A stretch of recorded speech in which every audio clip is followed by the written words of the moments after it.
בעיקר מטפלים פה במצב האקוטי של חרדות, של דריכות מאוד מאוד גדולה, של סטרס עמוק שנחווה ונצרב בתאים. זה משפיע כמובן על השינה, סיוטים בלילה, רעד, שיאה וכו'.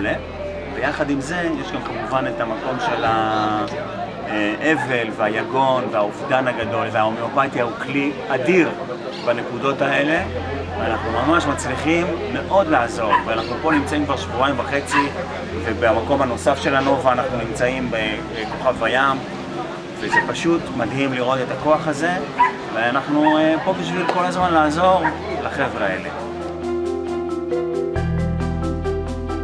אתמול, אחרי 4 ימים פה, זה היה הלילה הראשון שישנתי לילה שלם בלי לקום, חודש כמעט אחרי המלחמה, שזה היה הישג, וזה טבעי, ואת יודעת שזה רק יכול לעשות טוב, אז זה עושה את העבודה.